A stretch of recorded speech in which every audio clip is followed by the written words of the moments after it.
Köszöntöm a hallgatókat és a nézőket, ez itt a Budapest Teli van faluval podcast, a Radnóti Színház és a Fővárosi Vízművek Budapest születésének 150. évfordulójára rendezett közös beszélgetés sorozata. Én Bolyár Iván András vagyok. Engedjék meg, hogy köszöntsem mai vendégemet, valakit, akit mint egy tőlem távoli nemzedék képviselőjét fogadok most nagy szeretettel, Kólit, azaz Halász Kolost, aki egyszerre modell, ugyanakkor bohóc, de leginkább rapper, a budapesti hip-hop szintér ma már megkerülhetetlen alakja. Köszönöm, hogy elfogadtad a meghívásunkat. Neked hol van a falud Budapesten belül? Köszönöm szépen, hogy itt lehetek. Hát sok budapesti faluban jártam már, de nekem az egész olyan, mintha egy nagy falu lenne, vagy egy kicsi falu inkább, mert azért elég gyorsan körbe lehet érni benne. Az a tapasztalatom, hogy bárhol is van éppen az ember, azért nem olyan nagy kunst hirtelen máshol lenni benne. Van egy angol nyelvű számod, amivel kifejezetten ugye azt hiszem úgy is kezdjük, hogy budapesti vagyok, és hogy hol élek. Hol élsz? Merre élsz? Most éppen a 12. kerületben. Szüleidnél? Nem, a barátnőmmel lakunk együtt a Déli pályaudvar fölött.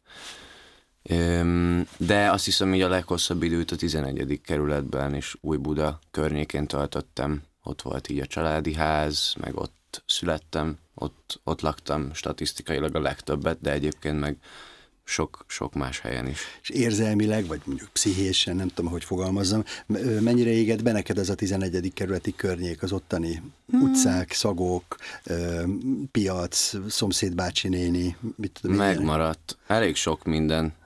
Még a kiskoromból, amikor még az Álléhelyén a budai skála volt, akkor például az első ilyen anyával vásárolni megyünk, és piacra járunk, és ilyen, az nekem tökre oda kötődik, és a villamosozás, a 47-es villamos, a 41-es villamos, ezek a budai csörgedezők, ezeken elég sokat utaztam, és igen, illatok is megvannak, azt hiszem, ilyen muskátli illat, kellemetlenebb illatok is, igen. Téged úgy hívnak, hogy Kóli, ez mit jelent? Ez egy ilyen angolosított leírása a becenevemnek, illetve édesanyám hívott engem Kolinak. Hogy a Kolosból lett Koli? A Kolosból lett a Koli, és aztán én eleinte angolul kezdtem el a szövegeimet írni, és azt már tudtam, hogy a Koli az egy ilyen jó név, de hogy Kóli, egy kis amerikai hangzást akartam beletenni, és akkor ez pedig leírva, akkor ez a C-O-L-E-E.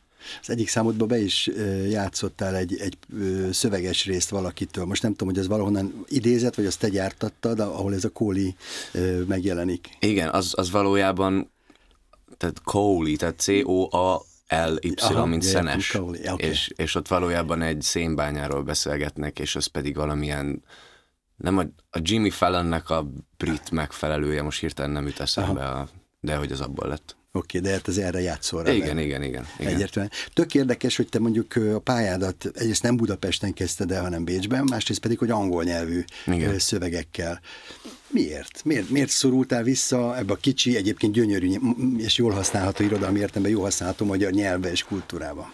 Hát eleinte a közeg, ami így meghatározó volt ennek az egész rap szövegírás, meg rappeléssel való játszás, és ennek a felfedezése, ez akkor történt, amikor Bécsben éltem már, vagyis amikor kiköltöztünk, és én egy amerikai iskolába, egy nemzetközi International Christian School of Vienna nevű intézménybe kerültem be, és akkor benne találtam magamat ebben tehát, hogy tényleg az volt az érzése az embernek, hogy átlépi a küszöböt, és ez tökre nem Európa. Szóval, hogy ahogy én a filmekben és más dolgokból így elképzeltem, hogy a szekrénysorok, és akkor ott gitározik a srác, meg tudod, jönnek a menőcsávók a hátizsákjukkal, és hogy tényleg ez van bent, és hogy így úgy voltam, hogy wow!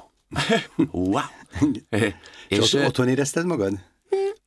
Igen. Otthon, de mindeközben meg új is volt, mert azt is éreztem, hogy nagyon sok helyről jönnek ide emberek, és sokfajta információ, meg világnézet találkozik ebben a pici épületben, és hogy valójában itt tökre helye. Én voltam azt hiszem az első magyar ember abban az iskolában, és hát ja, Azt hiszem, a beilleszkedéseig nem volt soha, úgymond gondom, de hogy azért egy jó adag újdonság volt ebben a sztoriban. Ha jól tudom, lehet, hogy teljesen félremegy a kérdésem, de hogy apukád sámán, és egy keresztény iskolába jártál. Ez két eltérő spirituális megközelítésmód.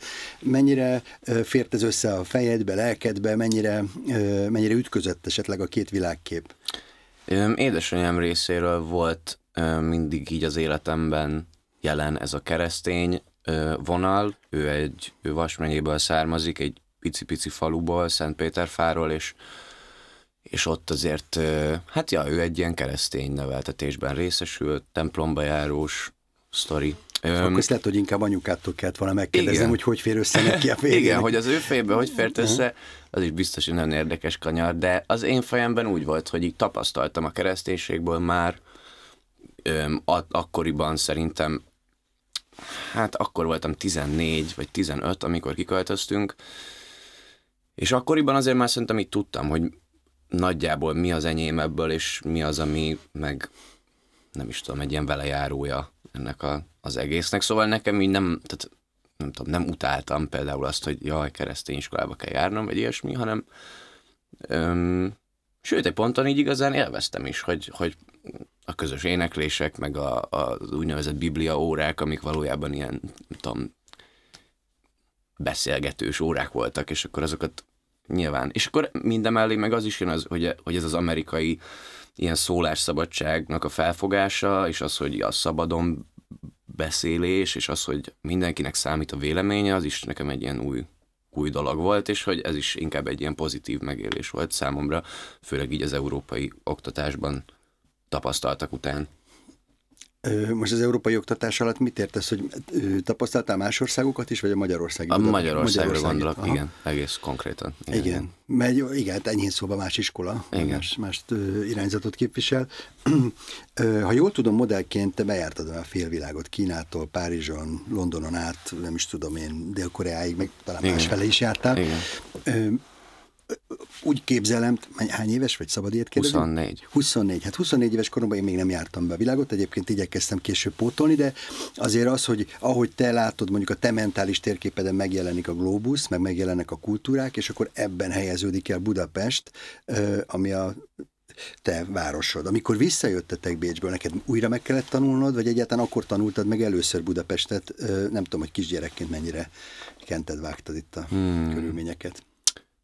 Igen, szerintem amikor kiköltöztünk, akkor volt nagyjából, vagy akkor kezdett el megérkezni az időszak, amikor így fontosabb az, hogy mondjuk a barátaimmal legyek, vagy hogy effektíve ez az iskola utáni lógás, és tehát ugye nem az otthon töltött idő, hanem a kint töltött idő, meg a haverokkal töltött szabad időnek a fontossága, és aztán ebből lényegében kiragadva, és áthelyezve egy teljesen új helyszínbe, közegbe, hogy akkor ezt az egészet akkor kezdjem előről, és stb.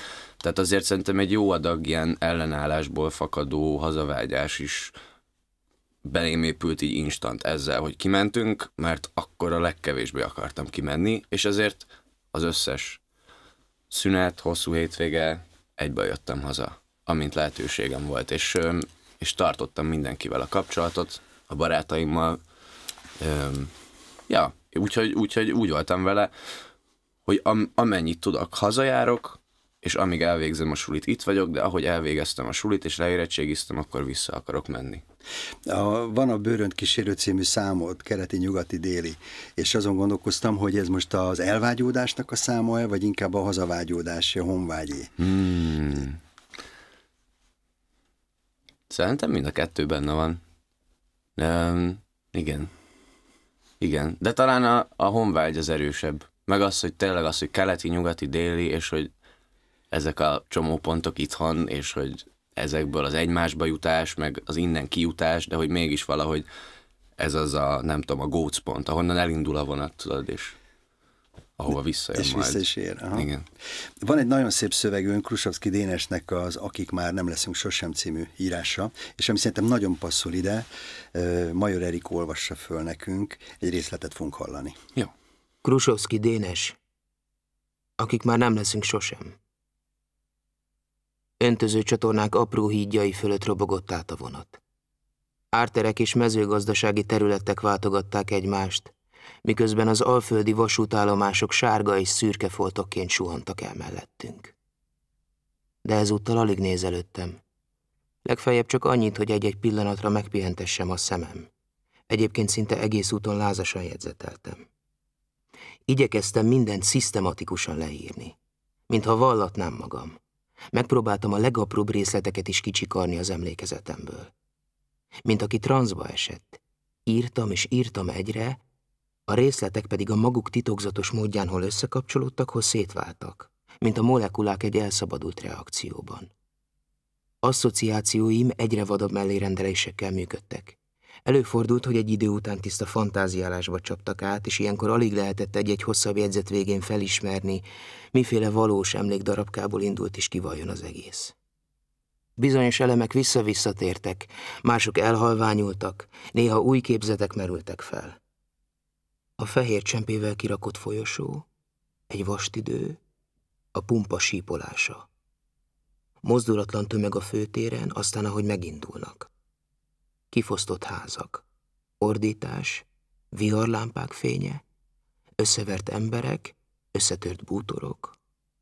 30 vagy 60 év távolából és néhány nappal ezelőttről úgy röpültek szét a gondolataimban, mint egy robbanás után a repeszek. De amit eltaláltak, azt nem felsebezték, hanem megtermékenyítették inkább, és újabb kis robbanásokat hoztak létre. Az ujjaim már elgémberedtek a kényelmetlen gépeléstől, de még mindig azt éreztem, túl sok részlet hiányzik. Csak hogy egyre fáradtabb voltam. Elkeseredetten kapkodtam az utolsó szilánkok után. Valahol Kőbánya környékén jártunk már, amikor elkezdtem lehiggadni. Odakint a mezőgazdaság látványelemeit felváltották az iparképei. A föld átadta uralmát a betonnak és a téglának. Kémények és gyárépületek követték egymást. Modern üzemek és beszakadt tetejű régi csarnokok váltakoztak. A sím mentén pedig, mint egy végeérhetetlen kiállítás, telegrafitizett vasbetonfal futott végig. A cementszürke táj egyhangúságát harsogó színekkel igyekeztek ellensúlyozni a falfestmények. Ahogy az állomás előtt lassítani kezdett a vonat, egyre élesebben rajzolódtak ki előttem a grafitik. Akadt egy-két régies Punk's Not Dead, meg ACAB felirat is, és persze az elmaradhatatlan faszok és pinarombuszok itt-ott, naív tegek között, de mellettük már komolyabb munkákat is szemügyre lehetett venni. Az állomásépület előtt nem sokkal egy elhagyott gyárépület oldalán a belváros felé mutató nyilat vettem észre, és fölötte a feliratot jókora zöld és fekete betűkkel: Budapest. Gondoltam, lefotózom, de mire rákattintottam a fényképező funkcióra és felemeltem a telefonomat, beértünk az állomásra, és a félig nyitott épület kerítésfala elfedte előlem a kilátást. A nyugati pályaudvarig hátralévő 20 percben már nem csináltam semmit. Csak az ujjaimat ropogtatva latolgattam a hazaérés különféle lehetséges forgatókönyveit. Végül úgy döntöttem, a spontaneitást klasszikus elemekkel fogom keverni.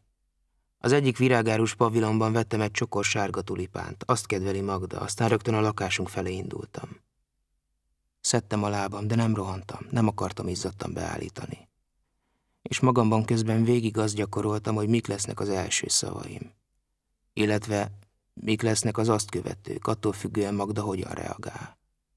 Ha a nyakamba ugrik, visszafogom magam, ha veszekedni kezd, racionálisat adom, ha pedig semlegesnek mutatja magát, igyekszem az érzelmeire hatni.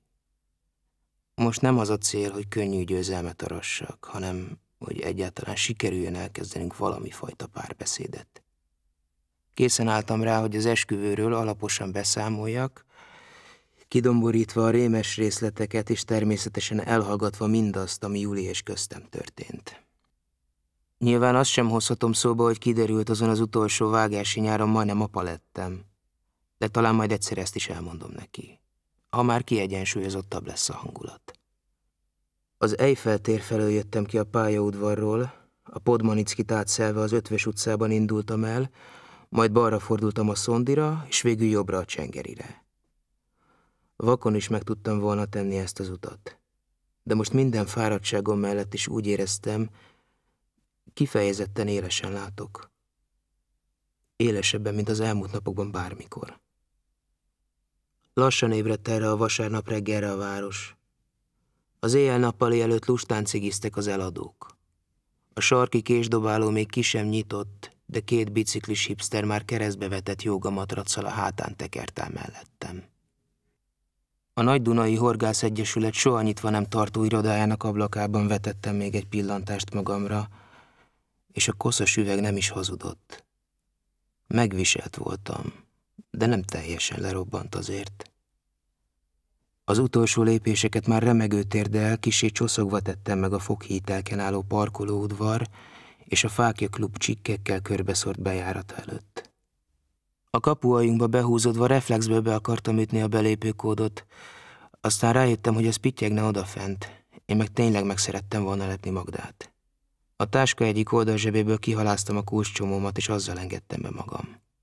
A kopott kőlépcsőn lomhán felkapaszkodtam a szintünkre, aztán 2 kézzel tartva a lakáskulcsot, hogy ne remegjen annyira a kezemben, benyitottam. Bizonyára nagyon igyekezhettem emberi képet vágni. Erőltetett mosolygással léphettem át a küszöböt, ám mire hangos hahózással a tükörig jutottam. Nem csak ennek a mosolynak a maradéka fagyott az arcomra, de egyben naivitásom ijesztő karikatúrája is. Egy rémült kamaszarc lógott ki borostás és gyűrött felnőtt ábrázatom maszkja alól. No, nem tudom, mennyire ismersz rá a városra ebben a szövegben. Mennyire érzed a magadénak? Igen, onnantól, hogy a nyugatihoz közeledett a vonat, onnantól már benn voltam a vonatban én is, és akkor igen, ez a megérkezés az nagyon megvolt, és az, hogy melyik úton ment ki, és hogy utána merre ment, az is így ott volt a sarkok a szemem előtt, igen. És az a folyamat, amikor mondjuk, tehát, hogy egy növekvő feszültséggel megy valahova, ahol valami nagyon nagy tétű helyzet várja. Igen. Neked volt ilyen az életedben, vagy? Azt hiszem, igen, biztosan volt, de hogy ami valójában, tehát hogy amit mondott is, hogy előre játszotta le a beszélgetést a fejében, és a lehetséges válaszokat, és a lehetséges forgatókönyveket, hogy és ráadásul a barátnőnek a meglepése, ez is nagyon megvan, ilyet csináltam, és hogy nagyon, amúgy is hajlamos vagyok erre a belső vetítésre, amikor legyen ez egy egyszerű dolog, vagy tényleg valami olyasmi, aminek tétje van, de hogy az előre sokszorosítva lejátszott forgatókönyvek, és előre átélni egy helyzetet, ami még igazából teljesen csak a fejemben létezik, és hogy az erre való felkészülés, ez nagyon megvan. Igen. Mesélted valahol, már nem tudom, hogy olvastam tőled, nem tudom pontosan, hogy egy időben a rap az életednek a perifériáján volt, de behúzódott középre, és ma már ez a legfontosabb. Tehát ez a hivatásod, ez az életed. Mégpedig azért, mert olyan erőteljes benned a feszültség, vagy van benned valamifajta feszültség, ami ezen keresztül tud formát kapni, vagy kitörni. Igen. És ennek a feszültségnek mi lehet az oka?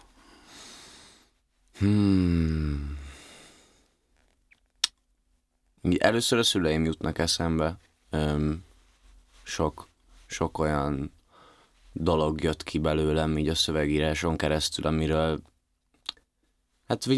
így nem is tudtam valójában, hogy bennem van, és nagyon sok feszültség ezek közül, vagy tényleg ilyen heves, indulatos, érzelmes dolgok, ezek a szüleimhez kapcsolódnak, és hogy például harag a szüleim felé, például azért, mert nekem nem volt választásom, amikor mi eljöttünk otthonról, és hogy így nekem muszáj volt akkor így mennem ezzel a menettel, és hogy... Mármint, hogy amikor elmentetek Bécsbe? Igen, hogy amikor kiköltöztünk, akkor, tehát, hogy iskolába jártam, elkezdtem a gimit, vagy én 6 osztályosba jártam, tehát a 7.-8-ot én már gimiben kezdtem el, és hogy tehát valójában megvolt már a gimnáziumon, megvolt a baráti társaság és a dolgok, amik így akkor fontosak voltak, és hogy mégis nekem így is úgy azt kellett mondanom, hogy ez oké, hogy akkor innen most eljövünk, és akkor ezt valahol valahol meg folytatjuk, és aztán, ahogy azt mondtam így korábban is, hogy nagyon sok ilyen hazavágyódó, már csak azért is haza akarok jönni, feszültség volt bennem, és nagyon sok ebből így a szövegeimen keresztül és a rappelésen keresztül oldódott ki, vagy nyerte el azt a formáját, ami már egészséges, vagy nem tudom, amivel a helyére kerülnek a dolgok. Tehát igen, szóval nem is ilyen autodidakta módon, hanem tehát lényegében így visszaolvasva a szövegeket és a sorok között olvasva jöttem rá nagyon sok olyan dologra, már ilyen proféciák magammal kapcsolatban, hogy így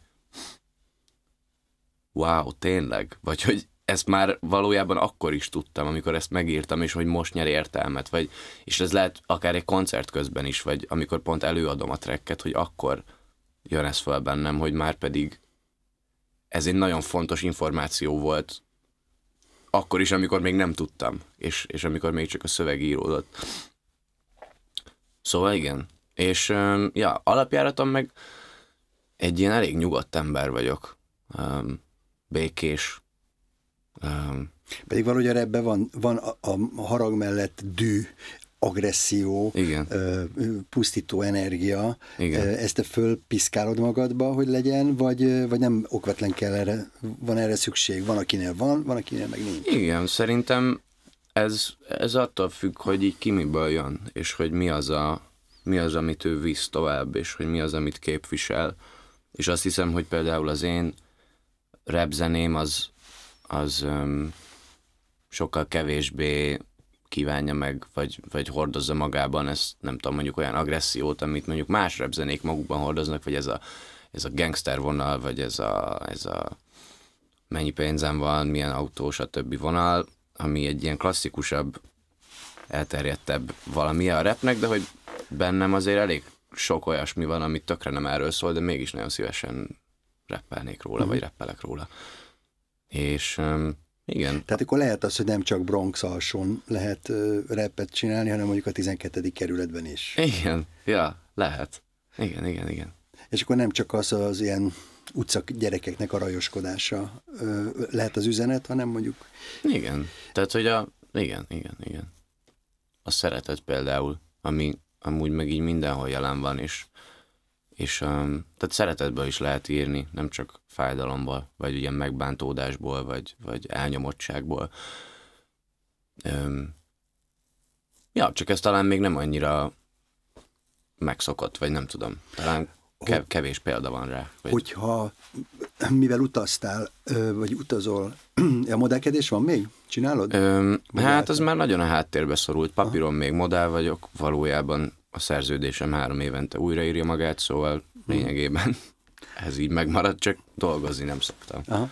De jó sok utazást biztosított neked ez a modellkedés, és hogy hát láttál azért olyan repszintereket is, személyesen is találkoztál ilyennel, meg amúgy is ismered nyilván.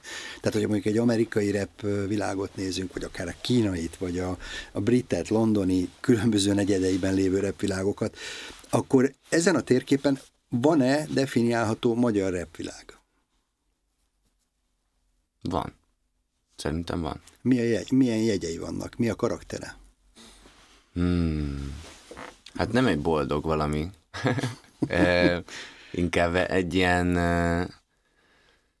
igen, kicsit egy ilyen megsebzett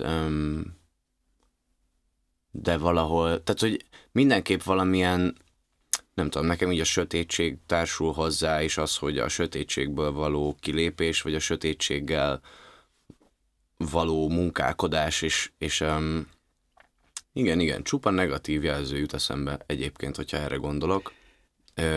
Vagy hogy ilyen nyomasztó, szürke, hitehagyott.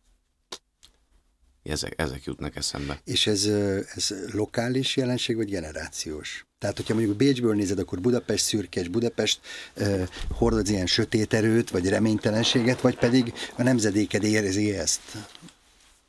Szerintem ez helyhez kötött. Szerintem Budapest hordozza magában ezt, és az itt nem tudom, megmaradt energiák és tapasztalatok, és múltbéli sztoriknak az ilyen lecsapódásai, és igen, szerintem ez egy olyan dolog, ami így folyamatosan oldódik föl, ahogy telik az idő, és hogy szerintem ebből Budapesten, vagy Magyarországon, de hogy Budapesten van egy jó nagy adag, amiből ki többet, ki kevesebbet vesz magára, de az biztos, hogy szerintem kollektív szinten ez az egész így a kioldás felé halad, csak nyilván ez rettentő lassú, és nem is feltétlenül lehet tehát emberöltőn belül érzékelni talán ennek a haladását, de hogy mégis azt érzem én, hogy ez így a kioldozás felé halad. És elég, tehát sok olyan rappert vagy MC-t ismerek, aki a jelenlegi színteret dominálja a zenéjével, és hogy mind-mind ilyen bánatból fakadó szövegek azok, és ilyen, nem is tudom, öngyűlöletből fakadó szöveg. Tehát, hogy elég negatív háttértartalmú cuccok vannak egyébként a toplistákon. Tehát a közönség is erre reagál. Igen. Abban éli meg magát. Igen, azt hiszem, igen. Hogyha elmész egy pogányinduló koncertre, akkor megkapod azt, tehát ott lehetsz dühös, ott csessze meg mindenki, a szülők, a tanárok, érted? És ott ki van tombolva, de önazonos, és nem képmutató, és tehát ott teljesen át tudod ezt élni. És mondjuk még egy példát, egy Betonhoffi koncerten ugyanígy ilyen belső traumákat tudsz így megélni szerintem, vagy hogy az Ádámnak a szövegei szerintem nagyon sok ilyen traumafeldolgozást tartalmaznak magukban, nagyon sok tehát az életben, ami nehéz, és ami el van rontva, és ami romlott, és ami tényleg nem is te tehetsz róla, hanem csak beleszületsz egy ilyen szörnyű helyzetbe, és hogy azt is lehet valójában üzemanyagként, ilyen hajtógázként használni, és dolgozni föl, és hogy szerintem nagyon sokan vannak így itthon, hogy benne vannak egy ilyen bizonyos szarban, amiről nem tehetnek, vagy tényleg nem ők döntöttek így, hanem egyszerűen csak, és ez legyen tényleg bármilyen jellegű szar, de hogy ebből a szarból meg így van kiút, vagy ennek van ilyen feldolgozási folyamata. Neked van ez az olyan vagyok, vagy ilyen vagyok? Olyan vagyok számad, igen. De ez olyan, mintha szívi lenne, nem? Egy kicsit. És ez is ilyen feldolgozós, traumafeldolgozós szerű? Szerintem igen, van benne. Egyszer valaki nekem azt mondta, hogy szó szerint, hogy mint a száradó aszfalt, te olyan vagy. És ezt a szöveget ebből kezdtem el írni, hogy valaki azt mondta nekem. Ez nagyon jó. Ez nagyon jó szöveg, és egyébként nagyon Budapest is, valahogy azt éreztem. Igen. Ja, benne van, ez az ilyen lassan folyó, ilyen hömpögő kátrány jut eszembe, amikor erre a zenére gondolok, és hogy így, ami így megy, és valójában minden, ami abba belekerül, az megtalálható benne, lehet, hogy picit más formában, vagy tényleg így mélyen benne, de hogy minden ott van, amit valaha megérintett, vagy valaha bedarált, az mind benne van, és ezt az egész ilyen egyveleget így viszi tovább. Nagyon érdekes, amit mondtál azzal kapcsolatban, hogy vannak ezek a nagy, akár több nemzedékkel korábban megtörtént traumák, amiket iszonyú nehéz, és évtizedekig tart, és több generációra vonatkozó, míg kidolgozódik, kipuhul, kitisztul belőlünk. Volt egy pár évvel ezelőtt élményem, amikor a Klauzál térre költöztem, 6 évvel ezelőtt, az első télen, mikor teljesen koppáran ott álltak a fák a tér közepén, és valahogy én nem tudom, addig én erre nem gondoltam, tényleg ez nem tudatosodott bennem, pedig viszonylag ismerem a várost, hogy hát basszus, ez a gettó temetője. Tehát itt ezreket százakat temettek el, és ezreket halmoztak föl a holokauszt idején, illetve a vészkorszak hónapjaiban, és van egy nagyon szép szövegünk, ami ehhez kapcsolódik, illetve hát ahhoz, hogy ugyanez a helyszín ma kacagással van tele, részeg ordibálással, betépett emberek huhogásával és kiabálásával van tele. Tehát azok az ősök, akiknek az árnyai ott kísértenek a falakon, nagyon meglepve néznék azt, hogy milyen vitális most ugyanez a Klauzáltér. Tehát egyszerre hordja a tragédiát, meg az életen felülkerekedő újongást. A Pintek Orsolya Dorka könyvének ez egy regény, ennek egy részletét olvassa föl Lovas Rozi. Remélem, hogy ez a szöveg jól talál majd ehhez a gondolathoz. Pintek Orsolya Dorka könyve. Részlet. Ott a Klauzáltéren 10 év után jutott eszembe az a párizsi este. Talán a dog miatt. Állt acélszürkén a ráccsal körbekerített park közepén, miközben 2 másik kutya kergetőzött körülötte. Szólítottam, talán franciául, nem emlékszem. Aztán elsiettem. A lila neonok miatt ismertem rá a helyre. Épp úgy nézett ki, mint a hirdetésen. Épp olyan undorítóan bizalmaskodó volt az üzletportál, amely kínosan igyekezett utánozni épp a francia bisztrók hangulatát. Sehol sem lehetett akkoriban Pesten a bárokban zongoristát hallani. Azért figyeltem fel a sorozatra. Meg mert eszembe jutott, amit édes nagyanyám mesélt arról, hogy Cifra miatt hányszor ment le ezekbe a füstös lebújokba. Lejárt közben a lemez. A Chopineket már Párizsban vette fel. 4-szer hallgattuk végig a forradalmi etüdöt, és észrevettem, hogy nagyanya sír. A bal szeméből folyt a könny, alig lehetett látni. Az arca nyugodt volt, még ki sem pirosodott. Követ kellett törnie, mondta egész furcsa hangon, aztán felállt és levette a lemezt. Néztem a hátát, és megértettem, hogy ő, aki nem lehetett zongorista, és talán nem is akart az lenni, miért ment a bárokba az összetört kezű Cifra után 50-valahányban, és azt is megérteni véltem, hogy Cifra, aki egy idő után felismerte, miért ölelte meg csak úgy, egyszer, mintha ismernék egymást. Nem beszéltek meg akkoriban ilyesmit az emberek. Lent a pincében egy közepes jazzzenész nyüstölte a zongorát. Száraz fehér bort kértem, aztán ananászlevet, végül egy kávét. Beakadt a pénztárcámon a cipzár, és ahogy megrántottam, nekiütközött a könyököm valakinek. Pierre-től kértem bocsánatot. Teljesen ősz volt már. A haját fél centisre vágatta, de látszott. Gyalog indultunk el, talán a körút felé. A Klauzáltérről sohasem találok ki, minden oldala egyforma. Egyetlen szót sem szóltunk egymáshoz a villamosig, sem a villamoson. A híd közepén húzott magához. Végigutaztuk így azt az egy maradék megállót, aztán amikor leszálltunk, megkérdezte, hol lakom. Ott, ahol régen, arrébb, de ugyanott, kint, mondtam neki. És észrevettem, hogy felnőtt hangom lett ennyi év alatt. Ez volt az első mondat, amit 20 év után mondtam neki. Van gyereked? Kérdezte azonnal, és amikor nemet intettem, nekidőlt a villamos megálló üvegkalitkájának. Számoltam. Talán 60 vagy 65 éves volt. Nincs tehetségem a hazudáshoz, mondtam neki. Annak a lépcsőnek a torkában álltunk, amelyen 87-ben, amikor az a nagy hó esett, anyával és Eszterrel lecsúszkáltunk, és anya felnézett a hóesésre, és azt mondta, most mindenki kívánhat valamit. Álltunk Pierrel, tavasz volt, április, éjfél körül. Egy-egy autó jött át a hídon. Nincs több kívánság, gondoltam, aztán, hogy nem én voltam gyáva. Még van egy kis időd, mondtam neki. Úgy csinált, mintha nem érteni. Gyalog mentem haza, egyedül. De másnap mégis arra keltem, hogy Pierre a városban van. Este felszaladtam nagyanyához, hogy játsza le nekem bakelitről azt a Cifra felvételt. Nem kérdezett semmit. Csak az ajtóban állva fogta meg 2 kézzel az arcomat, és úgy mondta, franciául, hogy legyek jó. A Battyányi tér felé indultam el, gyalog. Át az Alkotás utcán és a Moszkva téren. Nem tudtam volna felszállni semmire.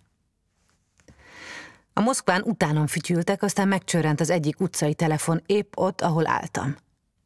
Vártam 3 csöngetést, mielőtt felvettem, de hiába hallóztam. Évek óta először vettem észre, hogy Budapesten van még utcai telefon.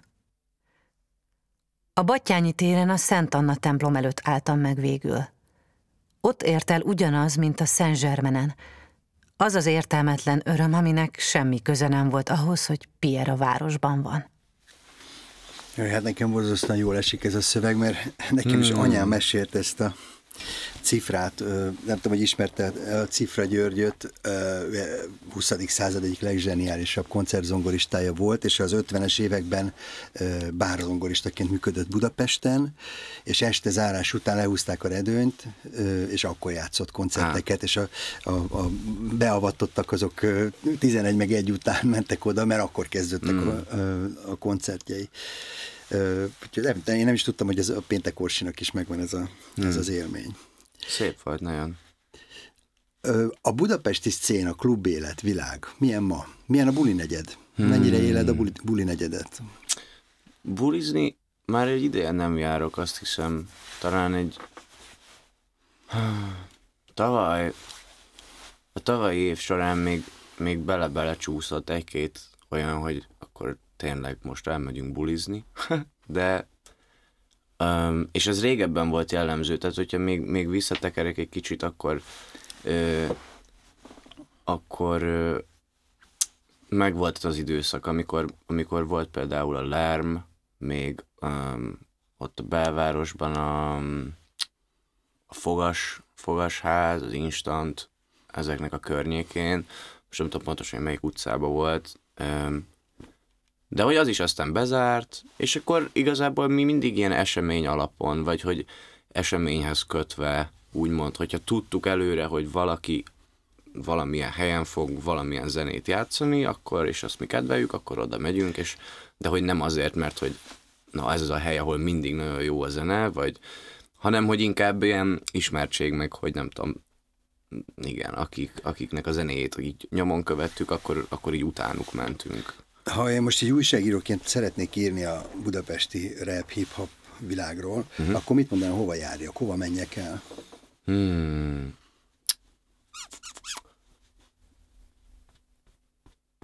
Hát azt hiszem, nyilván az Akvárium Klub az egy ilyen megkerülhetetlen helyszíne a városnak, tehát, hogy aki itthon rappel, az egy ponton fog egy koncertet adni az Akváriumba, ez biztos. Az egy ilyen kikerülhetetlen, ugyanígy az A38, ami szintén egy ilyen koncerthelyszín, és nagyon gyakran ad teret rap koncerteknek is, nyilván csomó minden másnak is, de azt hiszem, hogyha konkrét helyet kéne mondanom, akkor nem tudnék. A Gólya, ami még eszembe jut, az Orci téren, az egy ilyen underground-abb hely, kevésbé ismert arcok, kevésbé ismert közönségek, azt hiszem, ami szintén egy ilyen nagyon jó, nem tudom, atmoszféra tud lenni egy ilyen underground zenehallgatás, vagy rap koncertnek. Azt is gondolom mindezek mellett, hogy kevés a jó klub Budapesten, hogy kevés, vagy hogy tényleg nincs az a helyszín, amire így szívesen, nem tudom, igen. Mindegyik tud valamit, mindenhol lehet egyébként koncertet csinálni, vagy bulizni menni ugyanúgy, de hogy valahogy nekem hiányzik, hogy legyen így az a hely. Ez mihez képest mondod, mondjuk a londoni rap élethez, vagy a bécsihez viszonyítva, ahol ezek azért jobban kiépültek? Igen, szerintem például Bécsben volt egy Von Zimmer nevű, hát egy kis lyukacska lényegében a belvárosban, de ott viszont mindig fixen tudtuk, hogy csütörtökön és péntek esténként ilyen hip-hop zenét raknak a DJ-k, és hogyha oda mész, ott mindig ezt kapod, és az nincs túltolva, szétdíszítve, szétkonferálva, nem tudom, hanem az tényleg csak annyi akar lenni, amennyi. És hogy valahol ezt hiányolom itthonról, vagy hogy így Budapestről, hogy ez az ilyen commerce irány kezdi, vagy hogy így átvette a klubok felett azt, hogy nem tudom, azt csinálják, vagy azt hozzák be oda, ami megéri, vagy ami sok embert bevonz, vagy ami populáris. És hogyha tényleg underground zenére vágyik az ember, vagy valami olyasmire, ami így tényleg közelebb van ehhez az ilyen tudom, utcai hip-hophoz, vagy ennek valamilyen formájához, akkor hát nem tudom, ölbetett kézzel vár, amíg nem tudom, meg nem találja azt a kis hirdetést, hogy na, ott lesz ez ekkor, és akkor oda megy az ember. De hogy még sincs az, hogy nem tudom, ha terv nélkül vagy, és így vágysz valamire, akkor így hasraütésszerűen nem tudsz csak úgy bemenni valahova, és hát aztán persze lehet, hogy szerencséd van, de hogy mégis szerintem túlnyomó többségben nem tudom, igen, valami diszkózál szól, vagy valami igen. Kellemetlen DJ. Gödör, az mennyire? A Gödör, ja. Amióta felújították, én nem voltam a Gödörben, de most pénteken megyek, pont egy ilyen karácsonyi koncertet csinálunk ott, ilyen akusztikus, lenyugtatott verziók a dalokból. Úgyhogy ja, a Gödör is nekem ilyen hallomásból van meg inkább, hogy a régi Gödör, és hogy de hogy én abból pedig nem sokat tapasztaltam. Úgyhogy ja. De az is szerintem egy hangulatában egy olyan hely lehetett akár, mint nem tudom, például amilyen a Gólya, vagy ilyesmi, hogy ilyen tényleg ilyen kis föld alatti zegzugós, és akkor igen. Neked az olyan intézmények, mint a Tilos Rádió, az mennyire számít? Hallgatod? Nem nagyon hallgatok rádiót, de ha rádiót hallgatok, akkor a Tilos Rádiót szoktuk. Aha. Palotai? Megvolt? Megvolt. Jó, szóval hogy azért valamilyen, arra vagyok kíváncsi, ugye, mint értes ember, igen. Hogy ezek a nemzedéki dolgok mennyire ívelődnek át, mennyire mennek tovább, vagy mondjuk a te 20 éves korosztályod számára mennyire épül be, vagy... Igen. Nem tudom, szerintem amúgy inkább nem, mint igen, mármint, hogy szerintem a mai fiatalokban sokkal inkább, vagy sokkal kevésbé van meg az, hogy mi volt, meg hogy ez a visszacsatolás, de sokkal inkább ez az ilyen vágy az újra, és hogy mi az, ami most friss, és ami most pörög. És igen, ezt a lányomon is érzem, ő 16 éves, és abszolút nem érdekli őt az, hogy mi volt ez. Igen, okay. Igen. Ez ilyen. Igen. De hogy mindemellett, nem tudom, például az én menedzserem, a Podlovics Péter, ő most nem tudom pontosan, azt hiszem, ő 53 éves, és én nekem rajta keresztül volt szerencsém régi motorosokat megismerni a szakmán belül, aminek rettentően örültem egyébként, és hát például Palotaival is így találkoztam annak idején, egy kávé erejéig csak, meg nyilván nem is én mentem találkozni, mert csak hogy ott voltam vele egy helyen, és igen, tehát hogy valahogy a Péteren keresztül megtapasztaltam ennek a régi kapcsolatoknak így az értékét, meg annak az értékét, hogy tényleg itt mennyire, azért ez egy pici hely, pici város, ha az ember nem tudom, 40x éve zenei menedzserként rock and rollban utazik, akkor előbb-utóbb mindenkit is megismer, és hogy ez mennyire szép valahol, és hogy mennyire nyilván jól is jön, hogyha az embernek egy ilyen jól szituált, csodálatos kapcsolatokkal rendelkező menedzsere van, de hogy ezen túl is, hogy mint emberek szerintem tök jó, hogy nem tudom, akivel, mit tudom én, 15 évvel ezelőtt, vagy 20 évvel ezelőtt együtt gitározott, az még, ő is még csinálja a dolgait, és itt van, és elérhető, és akarva akaratlanul is néha belebotlunk. Vagy például a hangosító kedves Fehér Marci, aki az A38-on hangosít egyébként, de hogy most ő jön velünk turnézni rendszeresen, és ő is ilyen Péter korabeli legenda már, a Piramis zenekart hangosította még a Tabánban, és most engem hangosít. Elég vicces. De hogy így rajta keresztül azért belegondolni, hogy azok az újak milyen produkcióknak húzták meg, csökkentették a hangerejét, és hogy most ehhez képest nekem, hát ez nagyon megtisztelő, meg felemelő szerintem. Igen. Igen, hát ez nagyon vicces, ez tényleg, majdnem azt mondom, hogy még nekem is szinte történelem. Én voltam, aki mondjuk a piramisták csápolt annak idején a Tabánba, kamaszként. Igen. Költészettel hogy állsz? Mennyire olvasom mai magyar költészetet?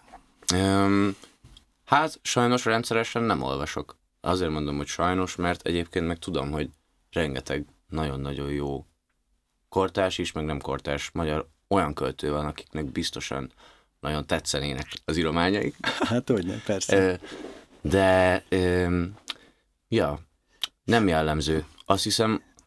Mondjuk azért provokálok ezzel a kérdéssel, mert nekem kifejezetten úgy tűnik, hogy a te szövegeidnek, ha elfogadom azt, hogy a rap egy önálló irodalmi műfaj, mondjuk a költészet, a slam, vagy a nem tudom én milyen különféle műfajok mellett, akkor egy nagyon, tehát hogy irodalmi értékű az a szöveg, amit írsz, és nem is hát ahogy az elején mondtad, hogy ez nem az utcagyerekek dühéből fakad, hanem egy teljesen más élményanyagból, és az viszont nagyon árnyaltan, és nagyon szerintem magas színvonalon.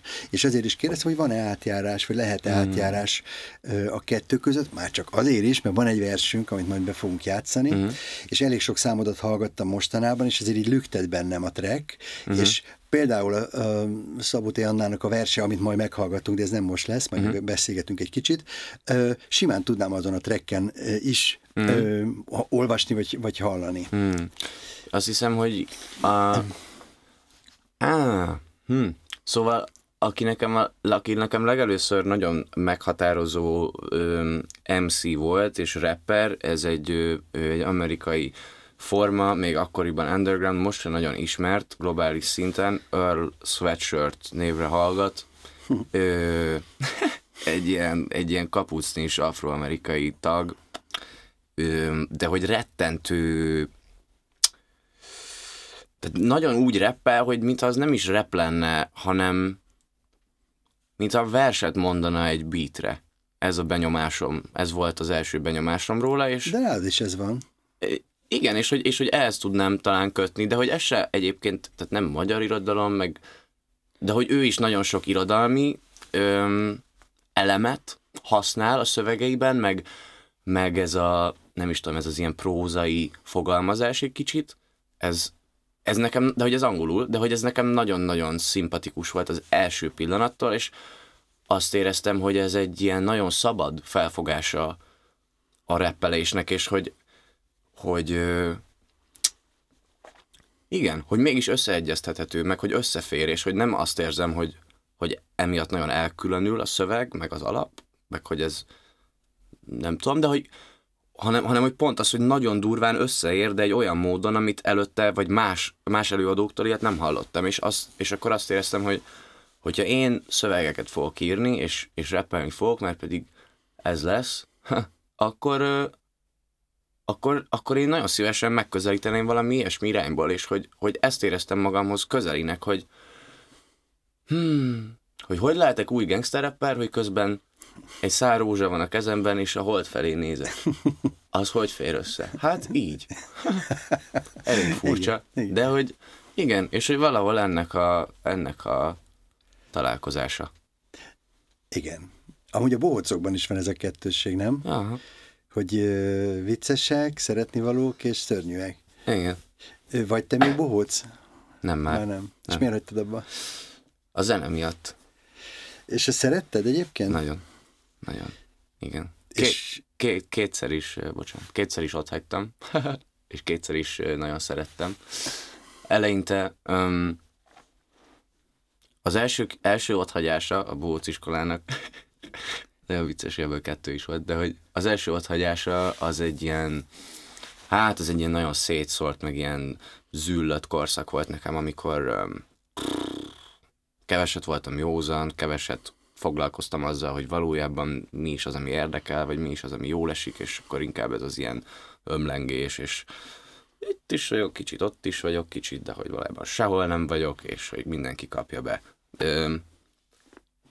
verzió, és akkor ehhez képest meg volt egy sokkal tudatosabb, magamra találós, visszatalálós, vagy visszatalálás a bohóc iskolához, amikor is még egyszer jelentkeztem, és ugyanahoz a két mesterhez. Hát igen, és akkor viszont jártam egy másfél évig, kicsit talán kevesebb, mint másfél évig, és utána pedig nagyon tudatosan hagytam ott, de akkor már tudtam, hogy miért hagyom ott, és akkor már nem éreztem azt, hogy persze nem örültem neki, meg fájt is a szívem tőle, de azt éreztem, hogy ennek most így helye van, meg hogy ez rendben van. És arra nem gondoltál, vagy nem beszélgettél erről mondjuk ismerősökkel, barátokkal, hogy abba az arculatba, abba a világba, amit te képviselsz, abba be lehetne ebből vinni? Mert hát ez egy speciális tudás. Ezt teszem is. Teszed? Ezt teszem is, igen. Meg a legelső magyar lemezem a Cirque de l'Homme, az ember cirkusza nevet kapta, egy cirkuszos borítója van, és hogy vizuálisan is egyébként jelenítjük meg a cirkusziságot, tehát én előszeretettel lépek föl ilyen pantomim vagy bohóc arcfestésben és csíkos felsőben. De ez az, hogy nem voltam még fellépésre, de videókat láttam, és azokban nem volt jellemző, hogy ott nem találtam. Volt ahol egy ilyen óriási, ilyen nagy ilyen medve kucsmába vagy, de... Igen. Igen, és hogy amit amit a bohócságtól kaptam, és tanultam, a mindennapi élet mellett, azt így a zenébe is bele tudtam vinni, azt éreztem.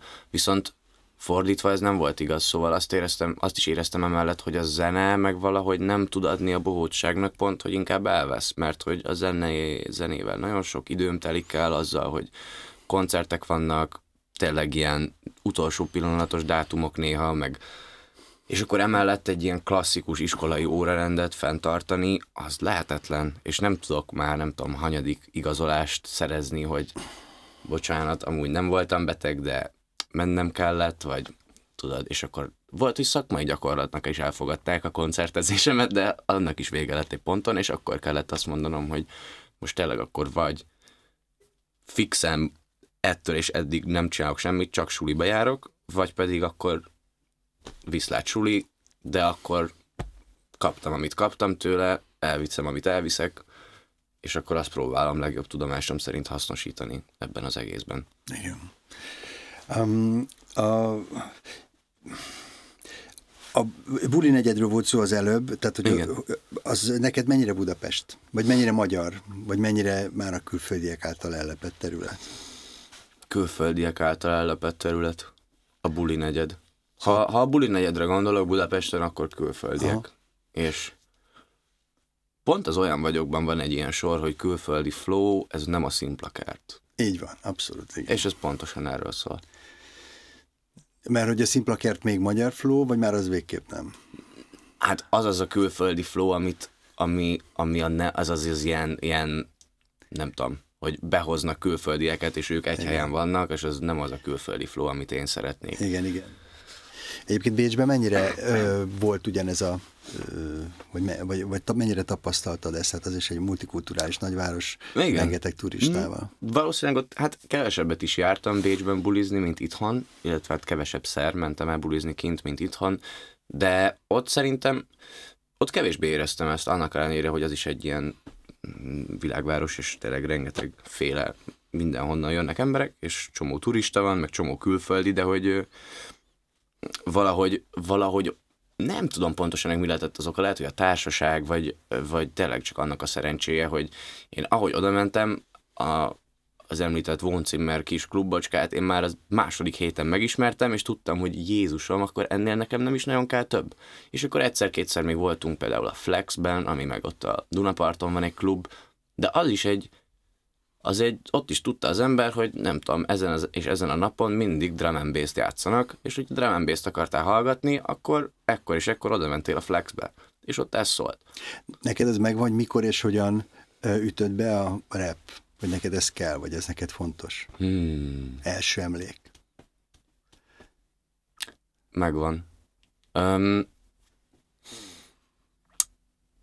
Igen.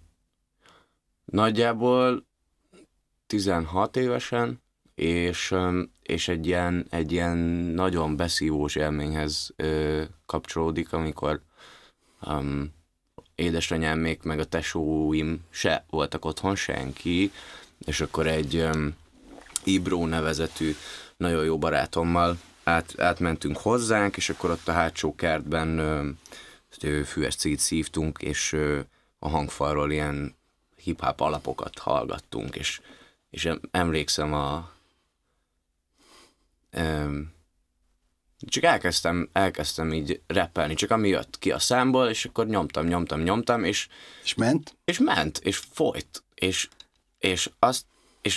egy ilyen 20 perc, vagy 30 perc ilyen szövegelés után, és akkor így egymásra néztünk, és akkor kérdezte az Ibró, hogy haver? És akkor én is kezdtem, hogy haver? Na még egyszer, és csináltuk, és órákon át, és akkor utána meg már direkt ezért ültünk le. És akkor... De ez a cucc miatt volt, vagy amúgy is ott volt már benned, aminek ki kellett jönnie? Amúgy is ott volt bennem, de a cucc az meg egy ilyen... valahogy meggyorsította. Úgy írtam le, mint hogyha lenne a fejemen egy nagy tartály, itt van egy csap, és ez józanul csöpög így. És amikor elszívok egy füves cigit, akkor meg... ömlik ki. Ömlik. És valaki egyszer azt mondta nekem, hogy ameddig a tartályból írok, ez rendben van. Igen, tehát hogy nem kényszerből, vagy igen, nem rutinból. Igen. Hanem, hogy valójában igen. És akkor valahogy a cucc megadta azt az ilyen ellazult, és nem is tudom, ilyen nyitott állapotot, aminek révén én így hozzá tudtam férni azokhoz a szövegekhez, és sorokhoz, és gondolatokhoz, amik amúgy is a fejemben vannak, és amik amúgy is foglalkoztatnak, de hogy... És akkor ez még magyarul ment? Ez angolul. Ez már, jó, hogy ez angolul. Ez angolul kezdődött el, az egész. Aha. Igen. Tehát, hogy nekem mindezek előtt még kellett az, hogy átálljak tényleg a mindennapi angolra, és arra, hogy mondjuk angolul kezdjek el álmodni, meg angolul kezdjek el gondolkozni, meg számolni. És tehát, hogy én az angol tanulásban már amúgy is így kivettem a részemet. Már amikor itt laktunk, akkor is volt egy nagyon-nagyon jó magántanárom, akihez jártam külön angol órákra, és ezért amikor kiköltöztünk, így egész korrektül. És akkor miért nem angolul tolod? Mert hát azért ennek az igazi szintere az a nagyvilág. Igen. Mert például akartam is kérdezni, hogy mi a te jövőképed?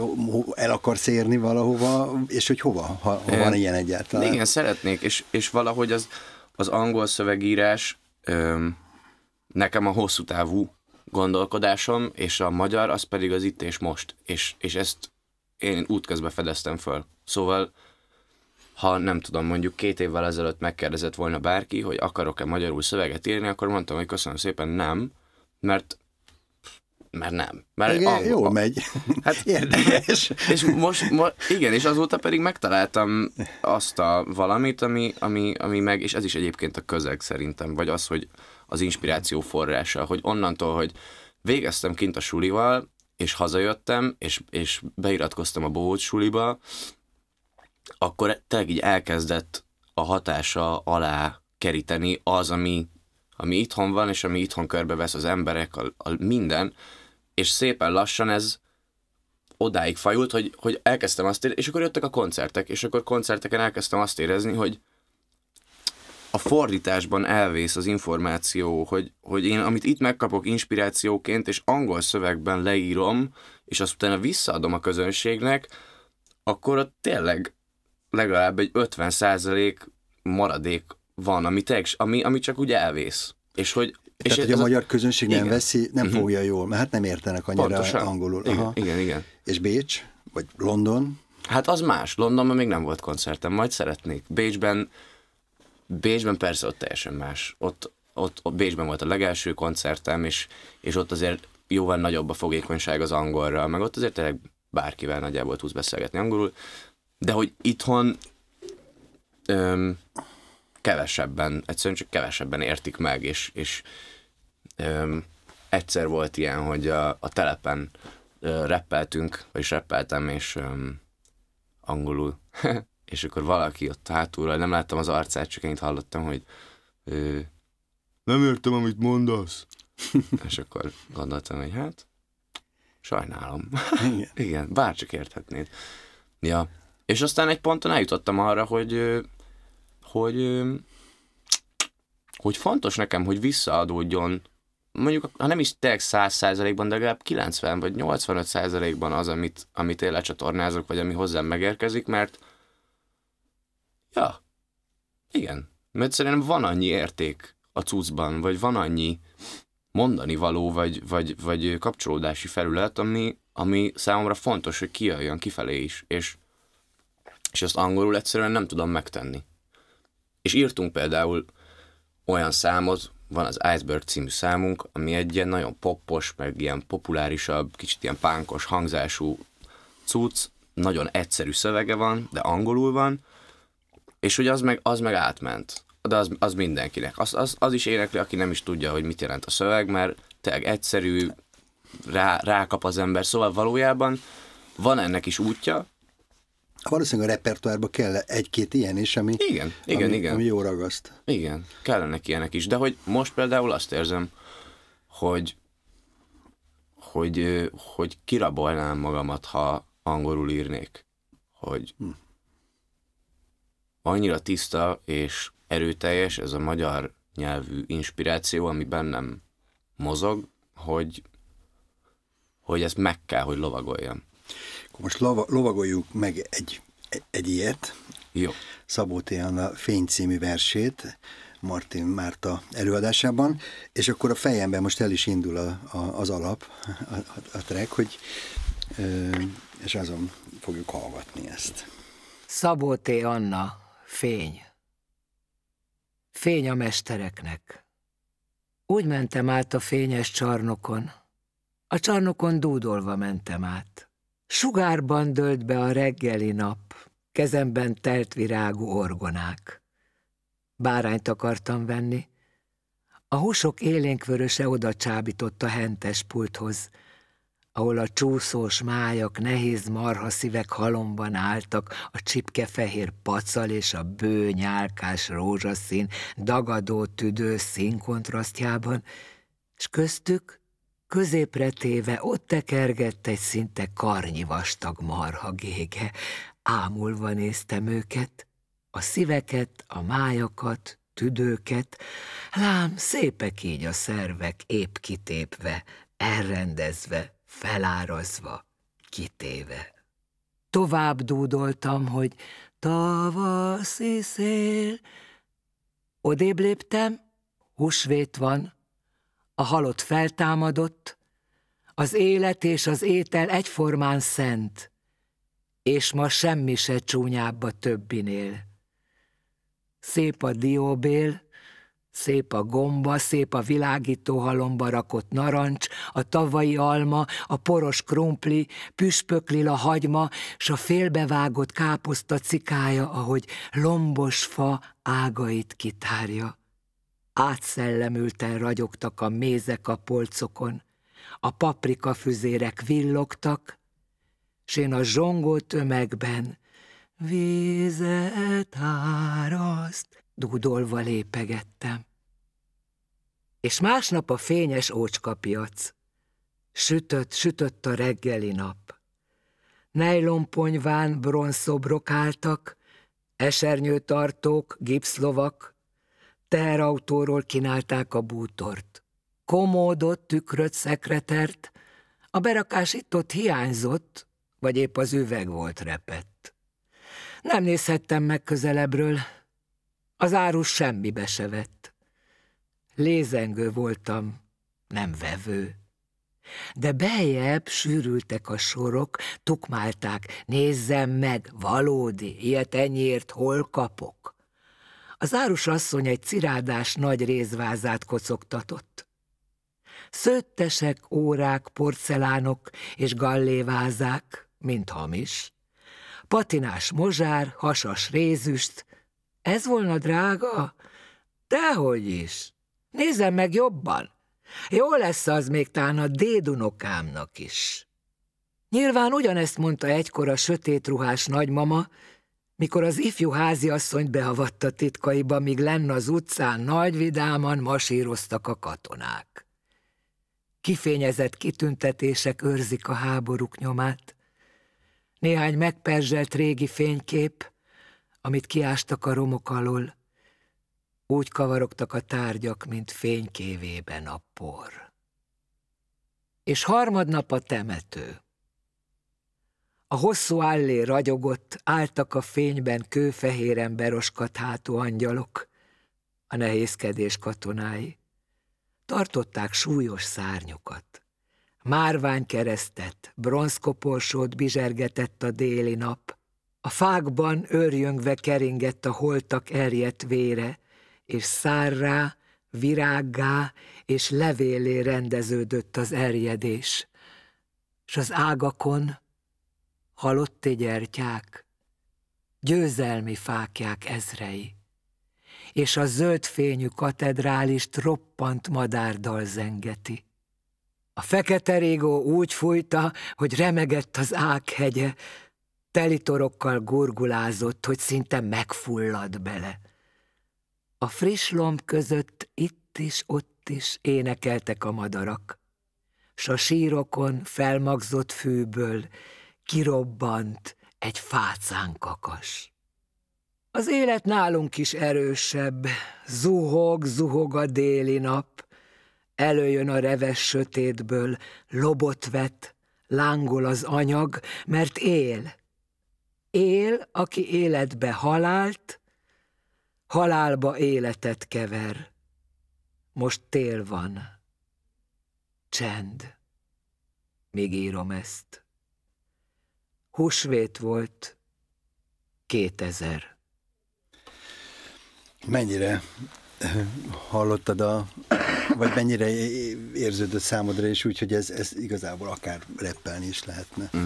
Vagy ez egy erőltetett gondolat? Nem. Szerintem igen, volt többször is kifejezetten volt olyan lüktetése a szövegnek, ami simán megbírt volna egy ilyen instrumentális alátámasztást. Jó volt. Mennyire inspiráló mondjuk? Mert ugye itt iszonyatos ilyen, hogy mondjam, nyelvi bőség és szókészlet gazdagság. Igen, nagyon tetszett a piacos rész, és az ilyen hétköznapisága, és mégis annyira ilyen különlegesen fogalmazta meg, és írta le tényleg minket lehet látni ott, és érezni, hogy ez az ilyen hétköznapiságnak az ilyen felmagasztolása, mint olyan, ezzel én nagyon tudok szimpatizálni és kapcsolódni, hogy igen, azok az apró szépségek, amik így körbevesznek minket a mindennapban, és ez tényleg lehet csak egy ilyen jól elhelyezett marhabél és szív és stb. Darabok, vagy tényleg bármi. De hogy igen, és az, hogy közben meg dudarászik, és hogy a tavaszi szél... Különben még zeneileg az is egész jó lenne, nem? Hogy egy ilyen szikár szövegelésre bejeled a...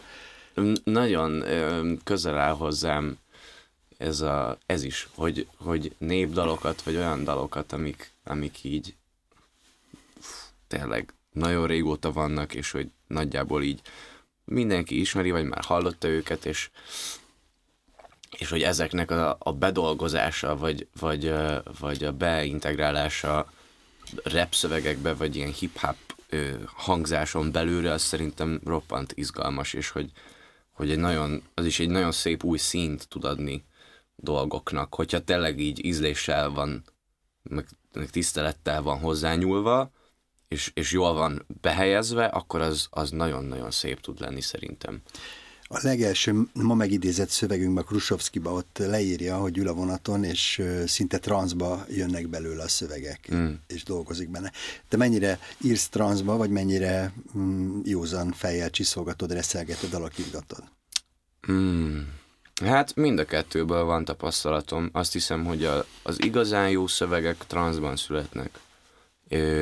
Viszont mindig van helye a kurálásnak, vagy annak, hogy aludjon rá az ember, vagy hogy nem tudom, egy teljesen más tudatállapotban visszaforduljon ez a szöveghez, és újra ránézzen, és esetleg átírja részeit, vagy javítsa, vagy tovább gondolja, de azt hiszem, hogy az igazán jó szövegek ezekből a transz állapotokból születnek, amikor tényleg kicsit az ilyen, hogy próbálja utolérni saját magát az ember, ahogy ír, és tényleg csak jön ki belőle az anyag, és aztán amikor újra képbe kerül, akkor már ott van előtte megírva nem tudom hány sor, és akkor igen. Volt olyan szöveged, amit nem transzba indítottál, hanem mondjuk volt valami olyan beidézett szöveg alapanyag, vagy valami, ami reflektált más szövegére, onnan indult.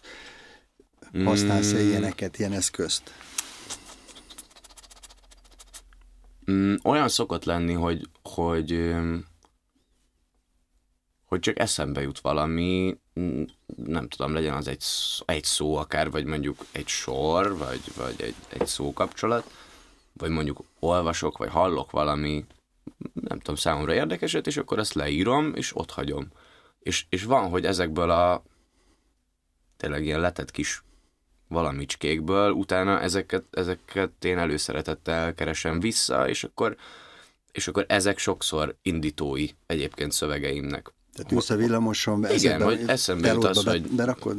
Mit tudom én, igen, és akkor igen, legtöbb esetben a telómban, mert az mindig nálam van, de hogyha mondjuk hát nem, olyan is van, hogy papírra írom, de inkább telefonra szoktam, mert az van nálam mindig. És akkor eszembe jut egy ilyen félgondolat, azt leírom, és aztán folytatom a napomat, és aztán nem foglalkozom vele, és aztán amikor nem tudom, arról van szó, hogy tényleg, na most akkor, és akkor előveszem, és akkor megnézem, és akkor vagy eszembe jut róla valamit tök új, vagy eszembe jut, hogy mi jutott eszembe akkor, de hogy ezeket szoktam használni ilyen támpontként.